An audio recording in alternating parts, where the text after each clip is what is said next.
अहिल्यानगरचा धीरज परदेशी एकटाच नाही. अहिल्यानगर एक तरुण, कपाळावरचा भगवा टिळा आणि त्यानंतर घडलेली एक धक्कादायक घटना. 24 वर्षीय धीरज परदेशी महापालिकेच्या विद्युत विभागासाठी कंत्राटी वायर म्हणून काम करणारा एक सामान्य तरुण. आपल्या कुटुंबाचा उदरनिर्वाह करण्यासाठी रोज कामावर जाणारा धीरज मुकुंदनगर परिसरात वीज दुरुस्तीच्या कामासाठी त्या दिवशी गेला. कपाळावर भगवा टिळा होता. ही त्याची श्रद्धा होती, पण याच धार्मिक चिन्हावरून वाद निर्माण झाल्याचा आरोप आहे. वाद वाढला आणि पोलिसांच्या तपासानुसार धीरजवर जमावाने हल्ला केला. त्यांना कब्रस्थानाच्या परिसरात नेण्यात आल्याचे तपासात समोर आले. मारहाणीत ते गंभीर जखमी झाले. रुग्णालयात उपचार सुरू झाले, पण डोक्याला झालेली गंभीर दुखापत आणि अंतर्गत रक्तस्रावामुळे 3 दिवसांनी धीरज यांचा मृत्यू झाला. एका कुटुंबाचा आधार गेला, एका आईचा मुलगा गेला, एका पत्नीचा पती गेला. धीरज यांच्या मृत्यूची बातमी पसरताच अहिल्यानगरमध्ये संतापाची लाट उसळली. सकल हिंदू समाज, व्यापारी आणि विविध नागरी संघटनांनी बंदचे आवाहन केले. बाजारपेठा बंद राहिल्या, रस्ते ओस पडले, पण एक महत्वाची गोष्ट घडली. प्रचंड संताप असूनही आंदोलनाचा मार्ग हिंसक नव्हता. तोडफोड नव्हती, जाळपोळ नव्हती, प्रतिहल्ला सुद्धा झाला नाही. लोकशाही मार्गाने प्रशासनाकडे कठोर कारवाईची मागणी हिंदू समाजाच्या वतीने करण्यात आली. घटनेनंतर पोलिसांनी तपासाची चक्रे अधिक वेगाने फिरवली. मुख्य आरोपी राज्याबाहेर गेल्याची माहिती मिळाल्यानंतर तपास पथकांनी तेलंगणा राज्यापर्यंत या आरोपींचा शोध घेतला. तपासादरम्यान अनेक आरोपींना अटक करण्यात आली असून प्रकरणाचा पुढील तपास अधिक वेगाने सुरू आहे. आता प्रश्न हा आहे की या प्रकरणात न्याय किती वेगाने मिळणार. धीरज यांच्या मृत्यूने आणखी एक गंभीर प्रश्न समोर आणला.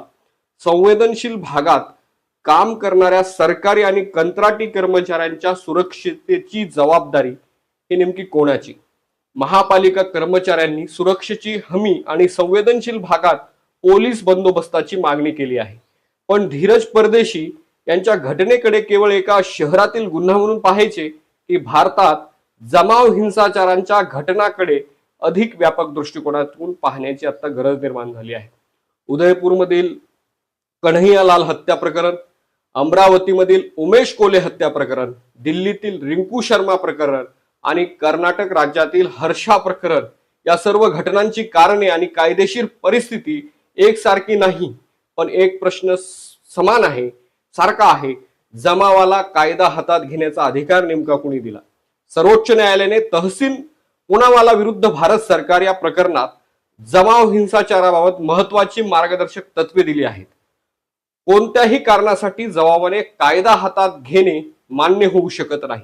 जमाव हिंसाचार रोखण्यासाठी पोलीस यंत्रणेकडे स्पष्ट जबाबदारी असली पाहिजे. आरोपी कोणत्याही धर्माचा असो, पीडित कोणत्याही धर्माचा असो, कायद्याचा मापदंड एकच असला पाहिजे. या प्रकरणाने माध्यमांच्या भूमिकेवर सुद्धा प्रश्न उपस्थित केले आहेत.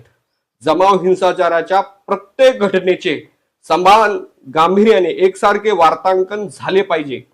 ते झाले का? उत्तर स्पष्ट आहे, होय. पीडित हिंदू असो किंवा मुस्लिम, आरोपित कोणत्याही समुदायातील असो, पत्रकारितेचे पहिले कर्तव्य म्हणजे सत्य आणि न्यायाच्या बाजूने उभे राहणे.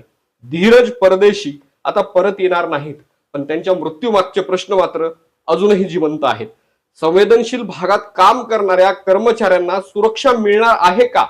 या प्रकरणातील दोषींना कायद्यानुसार कठोर आणि वेळेत शिक्षा मिळणार कधी? आणि सर्वात महत्वाचे, धर्माच्या नावावर हिंसा करणाऱ्या प्रत्येक जमावाला कायद्याची भीती कधी वाटणार? धीरज परदेशी एक व्यक्ती नाहीत, ते एका कुटुंबाचे स्वप्ने होते. त्यांच्या मृत्यूचा बदला हिंसेने नाही तर न्यायाने झाला पाहिजे. कायदा सर्वांसाठी समान आहे, न्याय सर्वांसाठी समान, आणि हिंसेला कोणत्याही धर्माच्या नावाखाली माफी अजिबात नाही. धन्यवाद.